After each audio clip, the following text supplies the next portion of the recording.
Hello and welcome back to Jimbo's PC Builds. Today I'm going to be doing another case review. Today I'm going to be looking at the Lian Li LANCOOL 215. It's kind of like the cousin of the 205. It's the budget mesh case that Lian Li have released recently. So I'm going to look at it from an airflow point of view. Does it improve? I'm going to look at it from a build quality point of view. Have they sacrificed some of the build features that you get with, say, the 205? To try and get things in like the airflow and the mesh, etc., because they cut costs somewhere to keep this as a budget-friendly case, or have they genuinely pulled the rabbit out of the hat? So as always, I'm going to do a walkthrough of the case, as I usually do, and then I'm going to do a build in the case. Once I've completed the build, I'm going to give you my general impression of the airflow through the case. I'm going to give you my thoughts on how it was to building, what the features were like, generally, just how good a case it is. Alright, without further ado, let's get to the case walkthrough. As always with my walkthroughs, I'm going to start on the outside, work my way around and go inside and look what the basic features look like, first impressions, all that kind of good stuff. Glass panel, so it comes included with glass panel, which is excellent. Comes off like an old-fashioned panel where you have to slide it back and then pull it off. The one thing I would say that's good about it, the screws are captive, so you don't have to worry about those falling away. On the inside, it's actually very basic. So you've got your motherboard area as usual.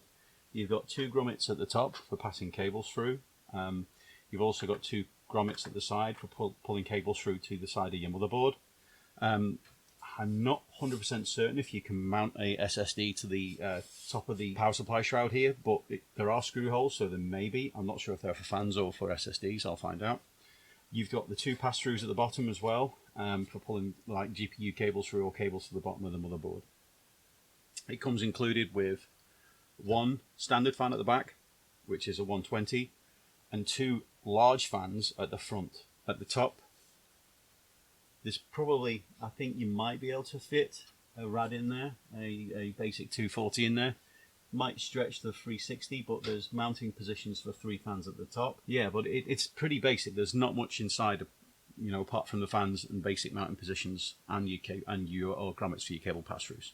The front of the case is the star of the show. The whole thing is enclosed by mesh.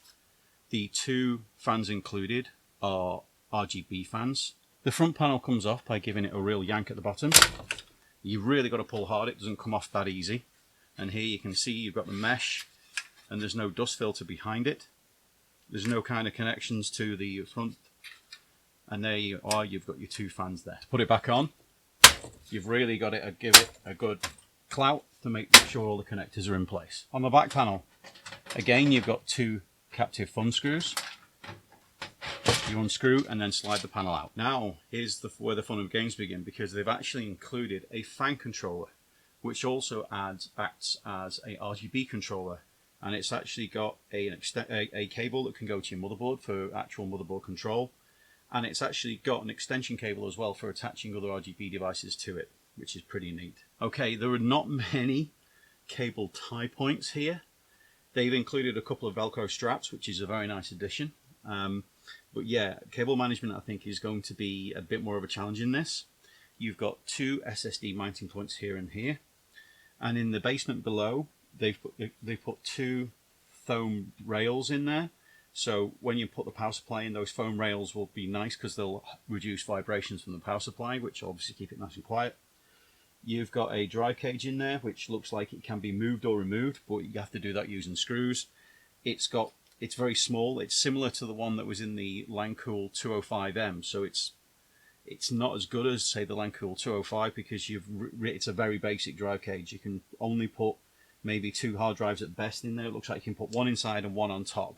So that'll be a bit of a pain. The top of the case includes a removable dust protector, as most cases do these days. You've got a combo jack for your audio in and audio out, not a big fan of. Two USB 2 ports, very basic, not great. You've got an LED control button, reset button, and power button. At the back, you've got the fan header, which is the same as pretty much all cases. I know it can be moved up and down, but it looks like you can only put a 120 fan there. Where your motherboard I/O section comes out there. You've got the usual standard amount of PCI slots, and to put your power supply in, there's no bracket for coming out. You've basically got to put it in and then mount it to the outside. On the bottom of the case, they've actually included a fan filter that goes all the way across the bottom, and you remove it by pulling it out from the back rather than the front. All right, that's your walkthrough of your case. Let's get on with the build.